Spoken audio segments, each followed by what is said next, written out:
Okay, we're checking. Uh, oh, why is my screen black on YouTube?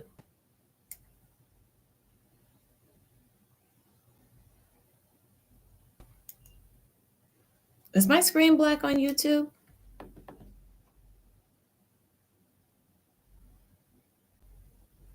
Hmm. Since I don't have access to this feature. Okay. So hopefully YouTube can hear me. The sound is fine in YouTube. Hey, everybody. My name is Randa. I am the director of Little Pearl Education Group. And this is our live broadcast. And tonight we're talking about special education from the punchline to the blueprint. What SPED, excuse me, what SPED is actually about and what it should be, right? So we're going to get into it. So there has been a lot of jokes and stereotypes about SPED over the years. SPED is short for special education, right? And I did a post and I surveyed people what they, excuse me, thought were the stereotypes and or what the jokes about SPED were about. Short bus was number one. Short bus because a lot of SPED students, um, because of behavioral, mental, emotional, physical disabilities, will get picked up in a smaller bus because there's not as many students. So the short bus is known as the SPED bus, right? So that was one of the jokes that they are slow learners, right? And then when you want to really get under somebody's skin, you would really talk slow, right? Oh, separate room, little room. Not only separate room, but little room, small group, right? Small classroom. You can walk by a SPED classroom and you can tell it is a SPED classroom, right? Uh, it's easier work, not only for the student, but also for the teachers. So, a regular ed teacher put on Facebook, John, he said that they don't work as hard, right? And so, there's some teachers in regular ed, excuse me, who don't work as hard as other teachers, right? I remember as an educator looking at gym teachers and be like, oh, they have it easy, right? They get to come to school in their sweatpants and sneakers, and they get to play games all day, and I'm correcting whole essays. I have to go home. Gym teacher, what are you doing when you go home? Oh, I'm going to go bartend and make some extra dollars. Oh, I'm going to go to my kids X, Y, and Z. Oh, I have another business. Right? So that's across the board for education, right? Um, and so, but the stereotype is because it's easier work that these teachers are really working, right? But think about it, elementary school teachers, excuse me, I'm so tired. Elementary school teachers have less complicated work, but they work hard, right? And the other one is that they're baby students. Yeah, pretty tough, right? Um, Now we've all heard these jokes, and it is actually a thing, right? But SPED is not the problem. It is the system, what they think about the children, and how it's ran. In all actuality, SPED is the way education is supposed to be taught, right?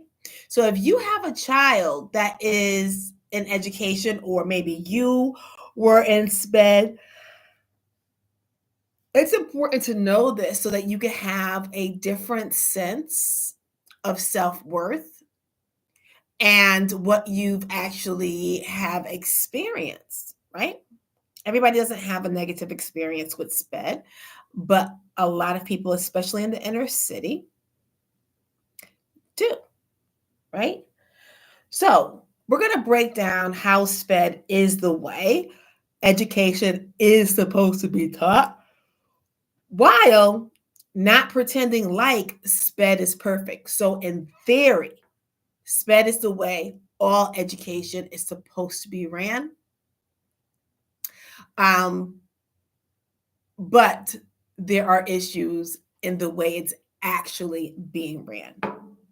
Okay. All right. So we're going to look at the ideal versus the reality. Okay. So on paper, every classroom, this is every classroom, there's no such thing as SPED in the perfect world, right? Every classroom would be small, no more than 10 students. That's the way it's supposed to be. That's the way SPED is, right? Individualized instruction. Right now, it's an assembly line for education, and each child is put up on the belt and goes down, and you got to do math this way. You got to do, literature this way. You have to do, science this way. And we lose a lot of children because it does not speak to them as an individual. Everybody's getting the same lesson in the same way when everybody does not learn the same way or have the same interests.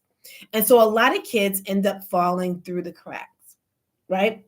So education is supposed to be individualized for that student to progress. You can do that in a classroom of 10.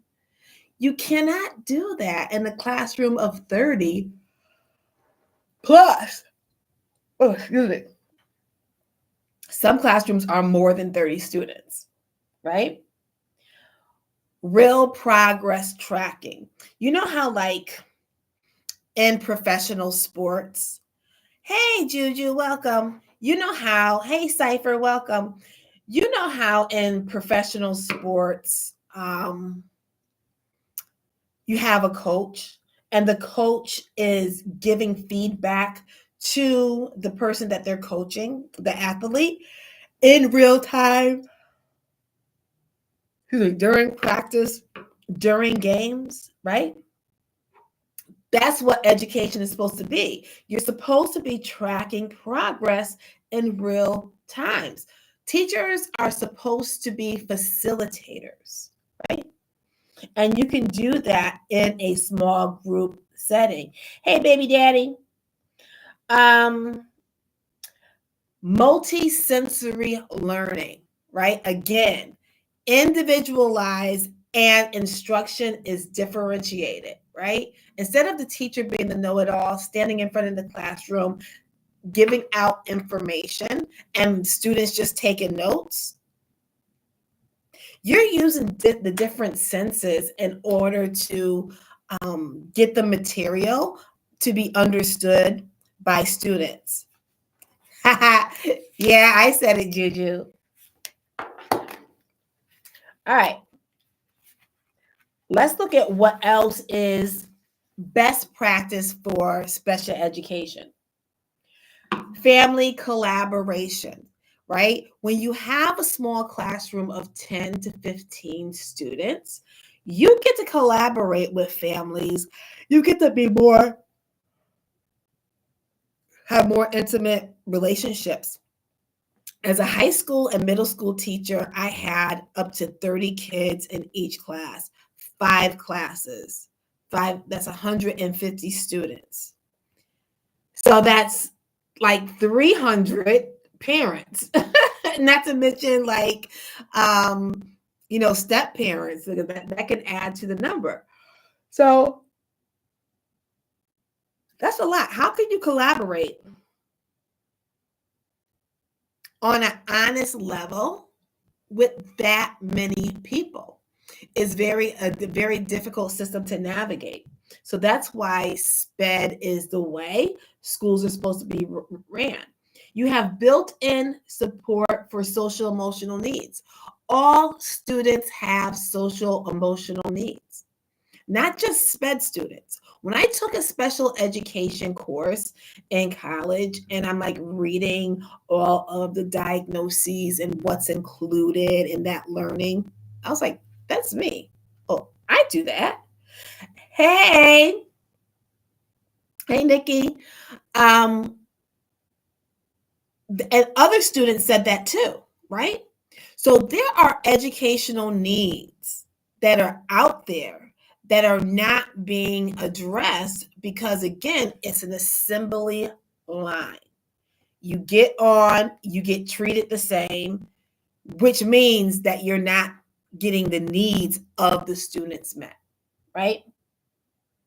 So if we ran every school like this, do you understand how much further we would be in education, right? The United States is number one in a lot of areas, definitely top three.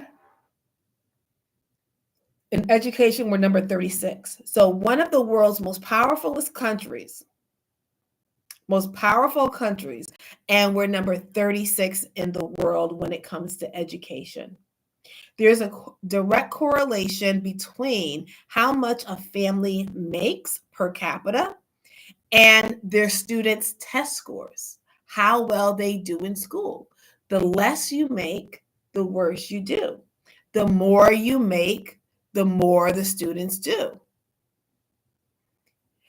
Absolutely, Juju. They want to keep us dumb. Very hard energetically, Nikki. Very hard energetically. I mean, doggone near impossible, right? I worked at a school and we had 100% parent participation and contact. But on Fridays, we had half days. And then after our staff meetings and after our department meetings,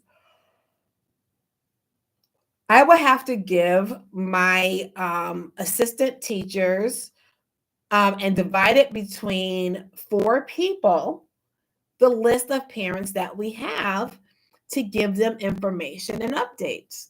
And it was basically general information and updates. It wasn't even specific information about their child because 150 people being called is doggone near impossible, right? And in that school, it was actually 60 students in that school. So 60 families. That's doggone near impossible, right? So the reality is that the stereotypes and the jokes about SPED actually harm students. A lot of schools and teachers lean in to some of those stereotypes, thinking that the students cannot do work, and they dummy down the work, right? Too often, instead of aiming higher, SPED programs give in to the stereotypes. Assignments are watered down. Skills get skipped over because they think that the student cannot handle it. And potential constantly gets ignored. Now, I taught regular ed, but of course, there was inclusion. So that's where special ed students were mainstreamed into the regular ed classes. And I remember this student, Sherelle, said, and I was teaching them how to do an appropriate structured 5-paragraph essay. Because if you told students to write an essay, they would write a paragraph, right? Because they have learned that an essay was just a paragraph. Because even in regular ed, The expectations, especially for lower classes, were just pass them along. They can't handle the work. Teachers literally said this and did this, right? And so, especially when it comes to SPED. So, Sherelle said to me, Miss, I can't do this. I'm one of those kids, right? I said, sure, you can. So, I have this very unique way of breaking down how to write a 5-paragraph essay. So, she went from writing a sentence and a half to doing a fully structured 5-paragraph essay. And then on her first assessment, which was a 5-paragraph essay, she scored a 3 out of 6. And this was according to No Child Left Behind standards. The 6 was the highest, right? So this is and 3 was proficient. So 3 was the minimum that would be like passing, right? She went from, I can't do this, I'm one of those kids, to being taught how to do it, and she tore it up. And there's nowhere but up from there, right? So we have to remember that kids are capable, right? But we're teachers. A lot of teachers want to just go in, give instructions, and then judge the student's performance, right? But we're there to teach. Things have to be broken down. Now, I'll give this example also. I taught this course, and the level was basically college. And I had a lot of honors and AP students in that class because they were taking a full load of AP and honors courses that for social studies, they wanted to take a regular academic college preparation course without it being so strenuous, right? And in the first lesson, they took a lot of notes, and then they had to turn their notes into a project, and they got to choose how they were going to represent the information, and they had to use symbols. In all of my classes, I gave the same instructions. The honor AP kids could not get it because they're so used to memorizing and not truly being educated. So we have a lot of people who think they're educated because they get good grades and they're really not, right? If you cannot think for yourself, how educated are you? And in that project, the highest grade, and there was a rubric, and all the students had the rubric. So with a rubric, you can actually score yourself, right? And then the presentations are not, one-on-one. They're in front of the whole class so they can see. The highest grade was a group of students that was like from Welcome Back, Carter. You had one international student who was an ESL student, English second language student. Spanish was her first language. We had a kid that just skates by, C student, right? Had another kid who was a football player and was a D student, constantly in trouble of or in danger of not playing football. We had another student that was a SPED student that had social emotional issues in school, not at home, being raised by his aunt. Did not behave like that at home, right? Just in school settings. They got the highest grade. When you give students and you even the playing field and you actually teach, they will perform. If you are fair, they will perform. And SPED allows you to even the playing field. Do you know how much more successful students and families would be if education was ran correctly, right? There's a danger when the system starts with the assumption that you can't. It builds everything around keeping you small. Now, disproportionately, Black and Brown students in this country are in SPED classes and have been SPED identified, right? So then that goes more into the stereotype in terms of ability and the reason SPED is so watered down. Now, Einstein had a learning disability, and his parents refused to put him in public school because he would be in special education classes, and they knew that he will not be nurtured and truly educated.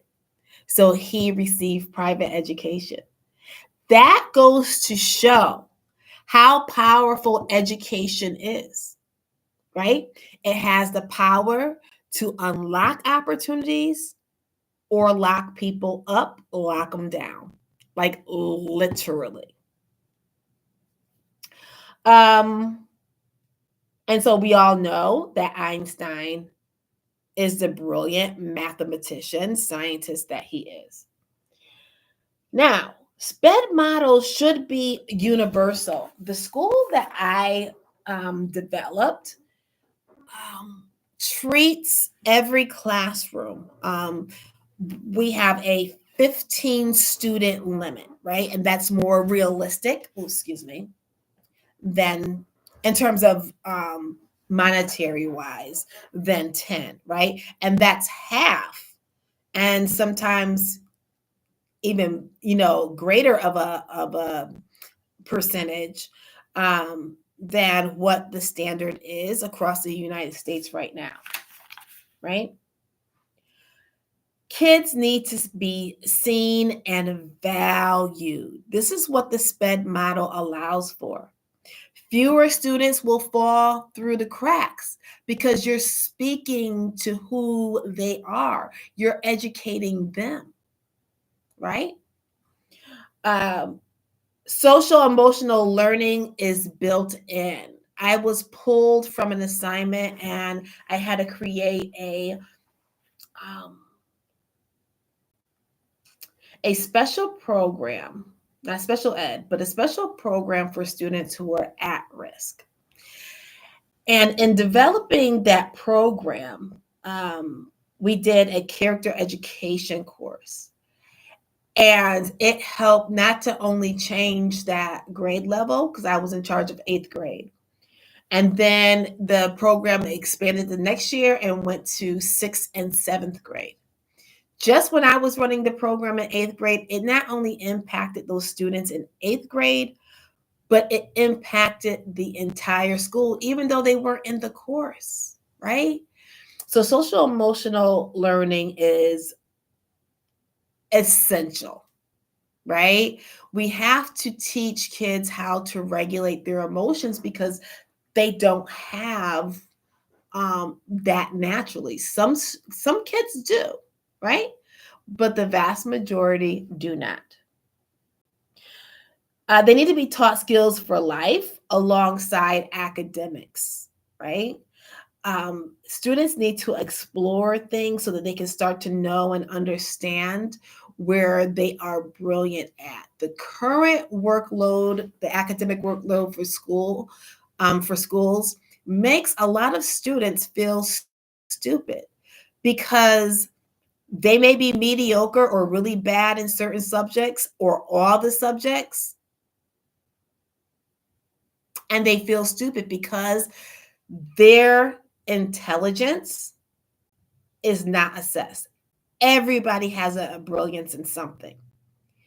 But because school does not assess different types of intelligence and different topics, those kids usually as adults are struggling to figure out what they're great in. They think they're just mediocre. They think they're blah. They think they're bland, right? So, skills for life and the ability to teach and to find your purpose is also important. Teachers actually know their students more deeply, not just their scores, right? Because if you start off knowing what type of learner Rebecca is, what type of learner Steve is, and you're putting that teaching, that instruction model in the teaching, you're teaching to them. You're helping them, right? And you get to know them because you already know them like on paper, but then you're going to see them excel, right? What works in real time. Now, what parents can do to help their kids navigate the realities of SPED? This is important, right? SPED is the Ralph Lauren of education. It's expensive and exclusive. That's why they do not teach it. They do not teach education using the SPED model, even though it's supposed to be, right? It's expensive. Your kids need to know that, right? There are wealthy parents who send their kids to public school, who take their children to private doctors to get a diagnosis so that their student can be put in SPED. But these are in wealthy communities. The stigma is not there. The stigma is in the other communities, in the inner city and in the surrounding towns, right? And they want this because the student gets extra support. Because SPED is the way education is supposed to be, right? And on the other hand, in the inner city, we think we're stupid, we think we're slow, right? All the stereotypes and all of the jokes really apply in real time when it actually doesn't, right? Everyone, let your student know that everyone has abilities and disabilities. Like I told you, those honor students did not understand, and I had to repeat the instructions for them over and over and rephrase it and help them understand how to do a higher thought process assignment, right? Because there's level. Memorization is the least. And as humans, we only retain 5% of what we memorize. So if we only retain 5% of what we memorize, why are honor students forced to memorize so much? Think about it. They're really not prepared, right? Those other students were able, they were able to get it, right? I didn't have to repeat for them over and over again, right? Which is not a problem in itself, but it shows how we value students of a certain level, but they're really not. This is why the United States is number 36. This is why we don't compare to other countries that do not have our economic, political, social stats. And we're under them in education, right? Everybody has abilities and disabilities, and SPED should not focus on your disabilities because that IEP has to test for and list your abilities so that those are spoken to as well and included. Nothing is wrong with them. The system needs to be changed. Now, there are horror stories in education. There are a lot of students and families who have been targeted, who have been denied appropriate services, right? Um, and the system gangs up on these parents, right? And you have to know what to do instead of just being frustrated and fighting with them. Because even if the teacher loves your child, that teacher wants to keep her job. And if somebody higher than her um, wants X, Y, and Z for whatever reason, she's going to sit in that meeting and she's not going to be honest. And I have been in those meetings. And I have been the teacher that said, oh, no, she needs support services. Oh, no, it's clear. It's right here. She's not getting, and everybody else, social worker, psychologist, school psychologist, everybody is coming, and the parent is in a wheelchair crying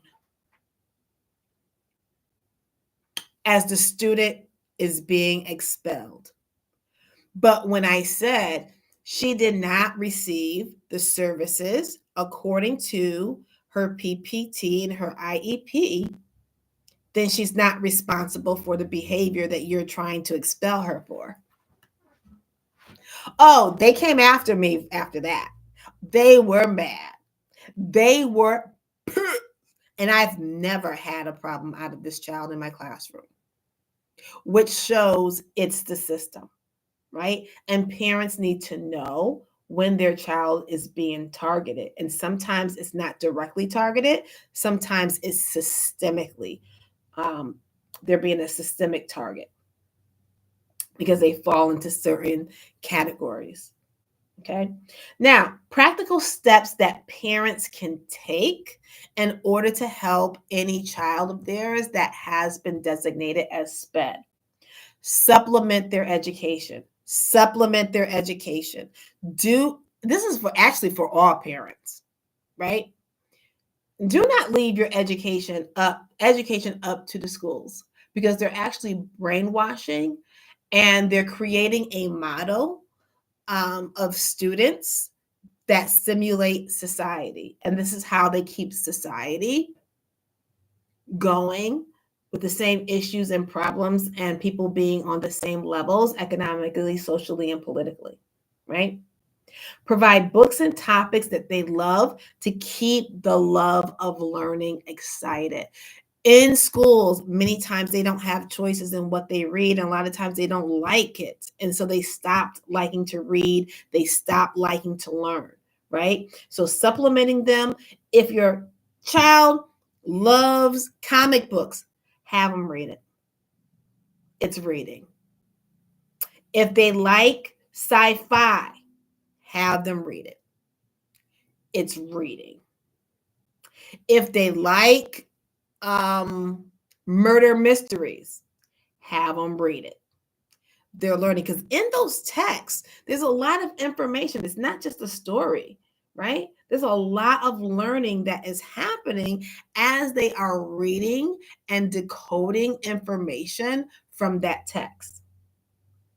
Take day trips to support their passion, helping them discover what they love. A lot of students do not feel smart because schools do not assess for all types of intelligences and subjects and areas in life, right?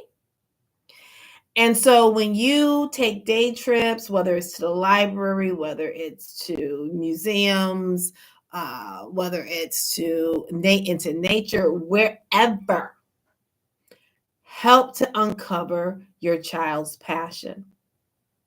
If your child is having a go at school and they're in SPED, try homeschooling, and specifically unschooling. As we discussed in past episodes, unschooling is when you do not do things like school. The reason why we're number 36 in education is because teachers teach the way that they've been taught, and the way that they've been taught is not healthy, right? Because it was made to make people sit in their seats, behave, follow the rules so they can work on farms and then work in factories. But now we're in the information technological digital age, and we don't need that, right? So help discover, what makes your child tick, what makes them want to learn, right? If your child is not a morning person, when you have homeschool in a state that's not restrictive, there is a state, and I think it's North Carolina, who makes their kids log in at a certain time when they're in homeschool. If the child is not a morning person, why are you trying to push them? Right? That's why another reason that students don't like school, because it's silly stuff like that, right?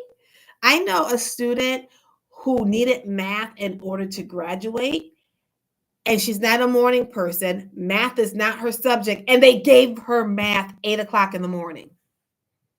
She was so done. She was so through, right? But as a homeschooler in a state that doesn't have restrictions like North Carolina, you can start school, homeschooling, at whatever time you want. If you have one child that's a morning person and is up, they can start. You have another child who don't get up until 11 a.m., right? They can start later, right? Do not do things the way that you were educated, right? Really take a deeper dive into education to see what your students like.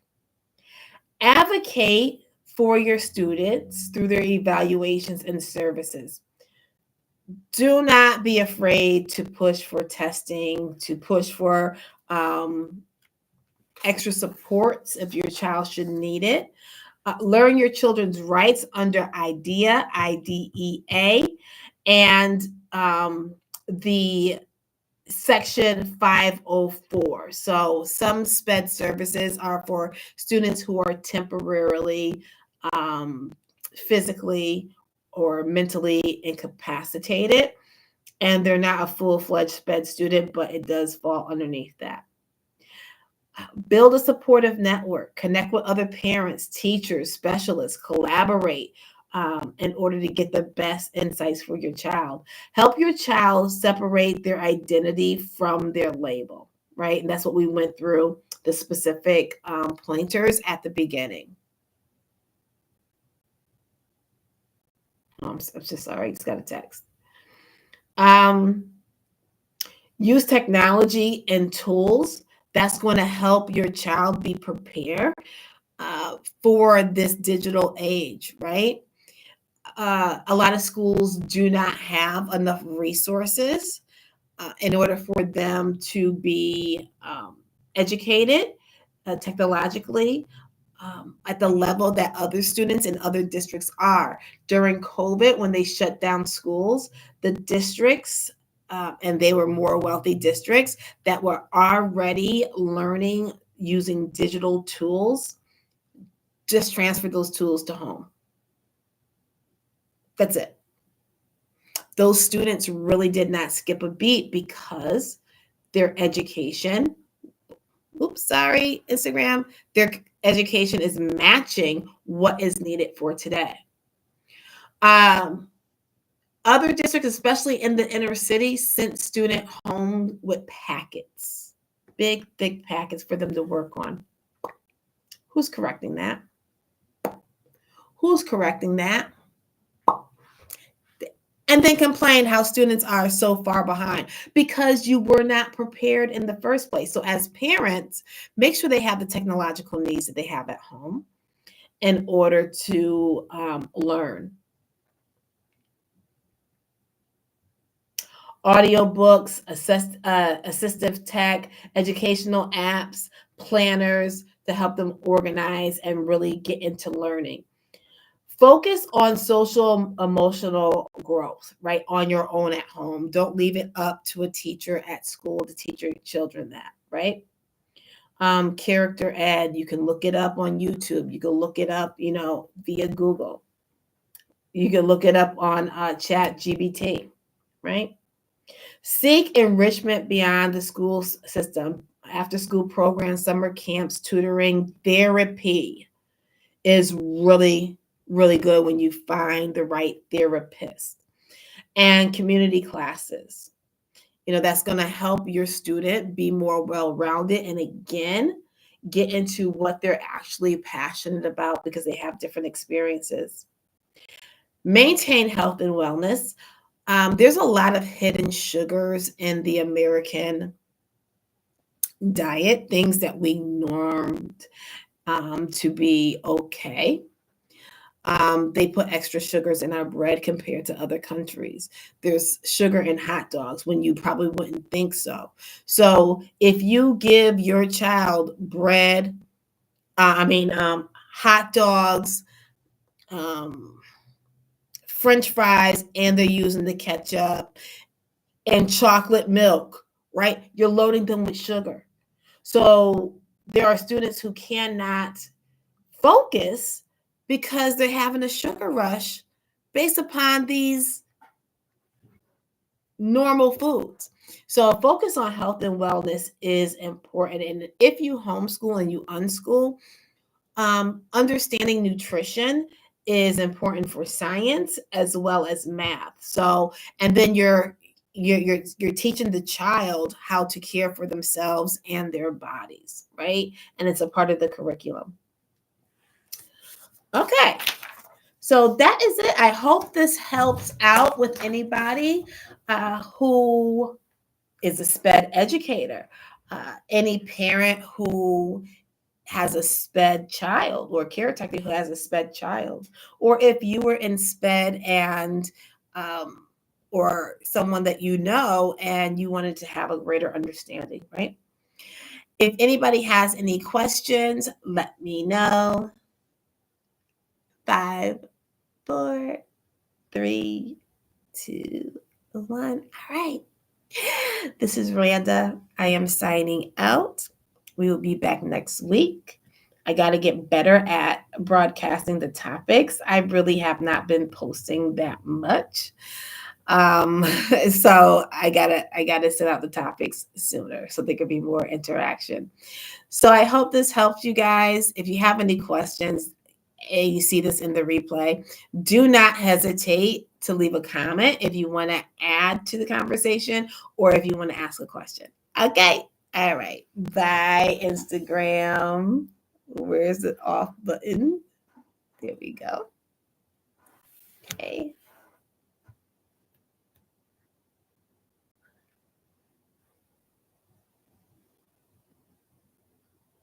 Okay. Bye. What's your name?